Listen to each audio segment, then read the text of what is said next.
TDM Giga et aujourd'hui on se retrouve sur Akinator et aujourd'hui on va essayer de lui faire deviner mes animés préférés et aussi vous faire deviner aussi à vous car voilà vous les connaissez pas quoi.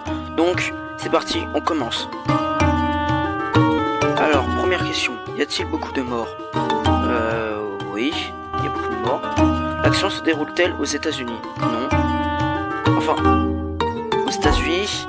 En fait, il y a plusieurs endroits où ça se déroule, donc du coup, probablement. Le personnage principal va-t-il à l'école? Probablement. Je dis rien. Y a-t-il des loups-garous et des vampires? Alors, il y a des vampires, mais pas des loups-garous. Donc je mets probablement. Est-ce un film ou une série avec des armes à feu? Bah, ouais, il y a des armes à feu. Est-ce que Paul Wesley joue dans ce film, cette série? C'est qui Paul Wesley? Donc, non. L'intrigue est-elle en rapport avec le sport? Non. Non. Cela fait-il partie de l'univers de Marvel? Ça pourrait, mais non. Ah oui. Le personnage principal est-il une fille? Probablement. Le ou les héros du film ou de la série portent-ils des costumes de super-héros? Non, on n'est pas dans MHA. Y a-t-il des monstres? Oui, il y en a.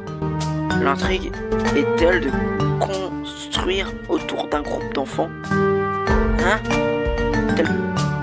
Est-elle construite autour d'un groupe d'enfants?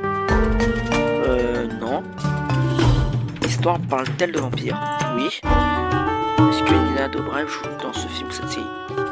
Non, mais arrêtez de me donner des noms que je connais pas. En plus que je connais pas, je suis sûr, il joue même pas là-dedans. Donc, non. Est-ce un film ou une série d'animation japonaise? Oui, c'est un animé. Le personnage principal utilise l'onde. Oui, c'est bon, ça allait deviner, hein. Est-ce que Gaspard... Non, mais arrêtez. Non. Non. Y a-t-il un rapport avec des boules? Comment ça, boules? Non. Enfin... Oui. Quoi? Vous allez peut-être me faire Comment dire ça, que c'est mon un peu ref? bizarre, mais c'est un peu la vérité. Donc, Jojo's Bizarre Adventure, Phantom Menace. Alors, du coup, c'est Jojo's Bizarre Adventure. Alors, c'est un animé où là-dedans, il existe une famille qui s'appelle Joestar, et où là-dedans, il y a le méchant de l'animé qui s'appelle Dio. Qui au début, qui était allié avec Joestar, a pris un masque de pierre qui le fit transformer en vampire. Et du coup, cette histoire, ça va avoir plusieurs années, jusqu'à avec Joestar, voilà. Donc, on se trouve au prochain. Le personnage principal va-t-il à l'école? Oui, il va à l'école. Y a-t-il plusieurs personnes au pouvoir magique? Oui. Est-ce que... Non. Ils vont arrêter de me poser ces questions-là. Est-ce un film ou une série d'animation japonaise? Bah oui. Le ou les héros du film ou de la série portent-ils des costumes de super-héros? On pourrait peut-être dire ça, mais non. Le personnage principal est-il une fille? Non, il n'y a pas eu de perso principal en fille. Et dites pas que je suis sexiste, surtout. Y a-t-il des monstres? Oui. Le personnage principal a-t-il perdu ses parents? En vrai, je ne sais pas. L'histoire se déroule-t-elle à Paris? Non. Les parents du personnage principal sont-ils morts? Je ne sais pas. Y a-t-il des baguettes magiques dans ce film, cette série? Il a cru qu'on était dans Harry Potter ou... L'action se déroule-t-elle dans une école de sorciers? Je dirais pas peut-être une école de sorciers, mais en quelque sorte, oui. C'est... Il a trouvé, Jujutsu Kaisen. Alors, j'ai pas à vous dire ce que c'est, mais je vais quand même vous dire des détails sur cet animé. En gros, c'est un animé, pas de magie, mais d'exorcisme. Là-dedans, ça se passe, c'est un jeune qui s'appelle Yuji Itadori, qui a une force quand même athlétique super élevée. Et à un moment, un exorciste vient le voir. Et lui qui était dans un groupe de spirituel et tout, et ils avaient une relique qu'il savait pas qu'est-ce que c'était vraiment.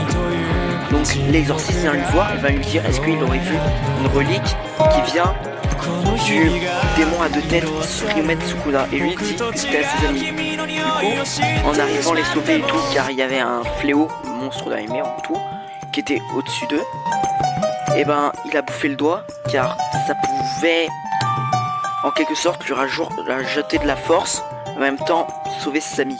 Donc, bah voilà l'histoire. Donc on passe au prochain. Alors, première question, le personnage principal est-il une femme? Ah, ils arrêtent de me poser des questions comme ça. Ils veulent vraiment me convaincre que je suis sexiste. Je suis pas sexiste, c'est lui là, cet indien là. Donc, non. Quoi? L'action Comment se ça, mon déroule ref? aux États-Unis.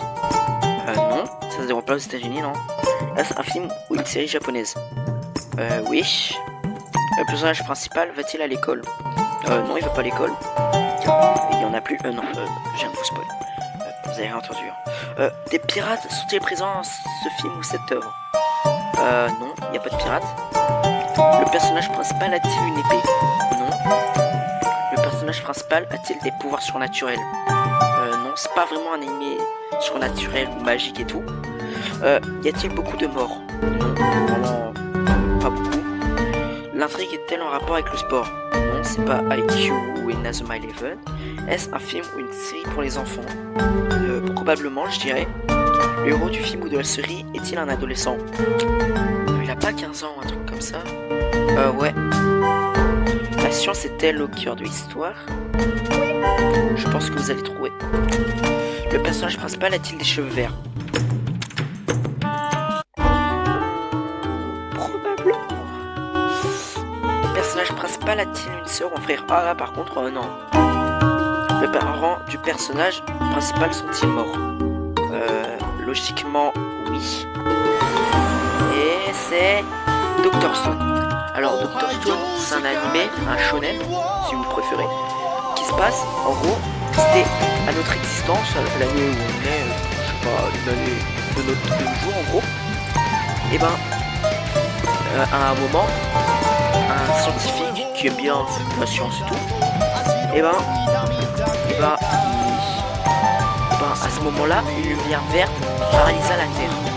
Et lui, se réveillant le premier qu'on voit dans l'anime, 3700 ans après la pétrification qui a provoqué la lumière verte, il essaya de reconstruire le monde. Donc voilà l'histoire. On passe au prochain.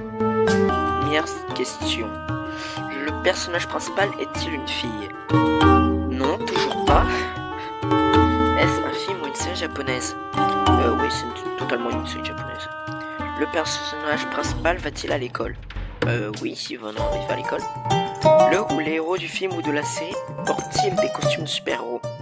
Alors ça par contre là, non. Y a-t-il des monstres? Oui, il y a des monstres, totalement. Est-ce un film ou une série de zombies? Par contre, non. Le personnage principal a-t-il perdu ses parents? Alors là, je peux pas dire ne sait pas, il les a perdus. Est-ce que Bradley Cooper... Non, mais arrêtez de tout poser. Non. Cela se déroule-t-il à notre époque? Alors, par contre là, je sais pas. Ça c'est dur. Je dirais... Je sais pas. Le personnage principal a-t-il un ami renard? Probablement. Est-ce que... Non. Voit-on beaucoup d'enfants dans ton film ou ta série? Ouais, il y en a quand même beaucoup. Le personnage principal a-t-il une sœur ou un frère? Non, il est fils unique. L'action principale se déroule-t-elle dans un lycée? Non, on n'est pas dans Assassination Classroom. Est-ce que ça... Non, arrêtez. Non. Est-ce que... Non. Le personnage principal est-il orphelin? Bah logiquement, oui. Aucune question. Et ça se déroule mal, donc non. Et c'est... Voilà, Naruto. Alors Naruto, pour ceux qui ne le savent pas, mais je trouve qu'il y en a plusieurs qui doivent le savoir, Naruto est un ninja qui au tout début de l'anime est une totale merde, qui pour passer dans le niveau supérieur, avoir un bandana ninja en gros, et ce bandana ninja on l'obtient quand on devient un Genin, et ben il doit pouvoir se transformer en faisant pouvoir se transformer en une personne. Et du coup lui qui le sait pas, à un moment, et ben il trouve une relique et tout, et pile à ce moment là, il arrive à faire un multiclonage avec plusieurs de ses clones. Donc du coup, ensuite, Naruto il y a 20 ans, un démon renard qui s'appelait QB, le démon à 9 queues si vous voulez, le posséda. Du coup, il avait pas beaucoup d'amis, mais entre temps, il y a eu des amis. Donc du coup, voilà l'histoire. Donc on passe au prochain. Alors, dernier animé à lui et à vous faire deviner. Première question. Le personnage principal est-il une fille? Non, toujours pas. Le personnage principal va-t-il à l'école? Non, il va pas à l'école. Est-ce un film ou une série japonaise? Oui. Les pirates sont-ils présents dans ce film ou cette série? Oui. Est-ce que... Non. Est-il question de la recherche d'un trésor? Oui. Est-ce que... Non. Est-ce que... Non. Est-ce que... Non. Cela mettait en avant un groupe d'amis. Oui. Et... je suis sûr il va trouver. One Piece. Bon, du coup, je vais quand même vous raconter l'histoire, même si c'est un des animés le plus connu au monde. Et ben l'histoire, c'est il y a 20 ans ou 22 ans, je sais plus. Et ben, le roi des pirates, qui se nomma Gold Roger, mourut, mais laissa un héritage derrière lui, qui s'appela le One Piece. One Piece, c'était son trésor en gros. Et du coup, à cause de sa mort, quand il dit que le One Piece, il l'avait laissé quelque part dans le monde, tous les pirates de ce monde lancèrent sur l'océan et essayèrent de trouver ce trésor. I get you. Non, c'est bon, j'ai flopé. Ouais. Donc, du coup, on se laisse ici et on continuera notre aventure la prochaine fois. Et du coup, j'espère que la vidéo vous a plu. Si c'est le cas, n'hésitez pas à liker ou à vous abonner. Et c'était TNM Giga et je vous dis bye.